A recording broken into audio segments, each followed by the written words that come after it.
দেশের মানুষ হিন্দুদের কোনোদিন, বিশেষ করে যারা আলেম ওলামা, ইভেন জামাতে ইসলাম হিন্দুদের গায়ে কোনোদিন হাত দেয়, আমাদের ইসলাম হিন্দুদের কোনো বিরোধী জড়ায় না। হিন্দুদের যে বিরুদ্ধে জড়ায় সেটা অর্থনৈতিক বিরোধী জড়াতে পারে, সেটা অন্য জিনিস, তার সাথে ধর্মের কোনো সম্পর্ক নেই। যেটা বুঝতে পারেন, এখানে যে ঘটনাটা ঘটেছে ওইটা একটা বড় বিজনেস সেন্টার, এখানে একটা বড় অংশ হচ্ছে হিন্দু ব্যবসায়ী এবং কিছু মুসলমান আছে যাদেরকে ফাইন্যান্স করে হিন্দুরা, আমরা খোঁজ নিয়ে জেনেছি। ওইটা আবার লিড করে ওই যে মহিউদ্দিন চৌধুরীর ছেলে মহিবুল নৌফেল, হ্যাঁ এটা সে, তার চক্রান্ত এগুলি সব।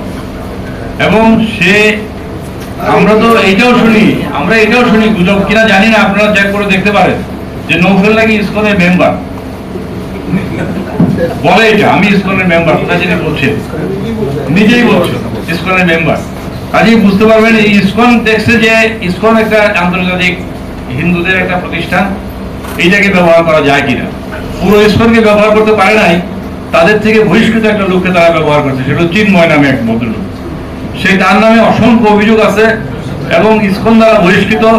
কিন্তু হিন্দুদের যে অসুবিধাটা হয়েছে কি জানেন, এই যে 5 তারিখে বিকেলবেলায় উনি যে চলে গেলেন কাউকে কিছু না বলে, সবচেয়ে অসহায় অবস্থায় পড়ছে তার সমর্থক হিন্দুরা। এবং এটা তো অস্বীকার করার জোগাড় নাই, বাংলাদেশে হিন্দুরা আওয়ামী লীগের একটা বড় অংশ আওয়ামী লীগকে ভোট দিত, তার মনে উনি চলে গেছে, আমাদের তো সর্বনাশ, আজকে থেকে তো আমাদের পুরাই টোড়াই দিকে বাড়িঘর সব ভেঙে দিবে।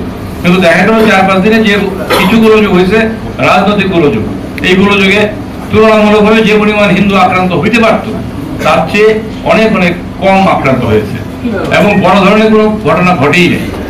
আমরা ঠাকুরগাঁ, পঞ্চগড়, আমার মহাসচিব, আমরা ঠাকুরগাঁ, পঞ্চগড়, দিনাজপুর সব জায়গায় গেলাম 2-3 দিনের মধ্যে। করার পর প্রচার বললো যে সব মন্দির করে আসছে ভাই, আমরা গিয়ে দেখলাম সব মন্দির ঠিক আছে এবং তারা বলছে যে আমাদের কোনো অসুবিধা হয় নাই। একটা উঠছিল যে বোধহয় আমাদের উপর আক্রমণ হইতে পারে, আমরা ভীত ছিলাম, কিন্তু বিএনপি, জামাত বা অন্যান্য রাজনৈতিক দলের যে কর্মীরা ছিল তারা আমাদেরকে পাহারা দিচ্ছে, সহায়তা করছে, না দিলেও কিছু হইতো না। কিন্তু ওই পরিস্থিতির কারণে তারা আসছে, তারা আমাদের জন্য কোনো সমস্যা হয়নি। এটা তো আমি নিজে প্রমাণ, আমি গেছি সব জায়গায়, আমাদের অন্যেরা গেছে সব জায়গায়।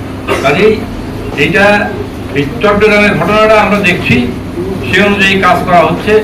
নিরীহ যারা মানে না বুঝে চিন্ময়কে সমর্থন করেছে তাদেরকে বোঝানোর চেষ্টা করছি যে এটা ঠিক করছেন না আপনারা, এটা তারা ভিন্ন মেসেজ চলে যাচ্ছে।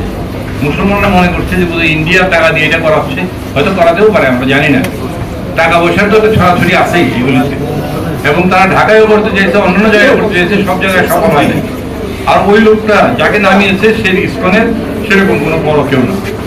কিন্তু হিন্দুরা যেহেতু একটু ধর্ম বিরোধ আছে এবং তারা মনে করে যে এটা আমাদের ইসকনের প্রভু, তার চেহারা ছবি দেখছেন না, ইসকনের প্রভু কাজে তার পিছনে গেলে বোধহয় কাজ হবে, বিভ্রান্ত হয়েছে। আসলে আমাদের বড় সম্প্রদায় বিভ্রান্ত হয়, আর তাদের তো কিছু লোকের তো মন খারাপ আছেই শেখ হাসিনা না থাকার কারণে।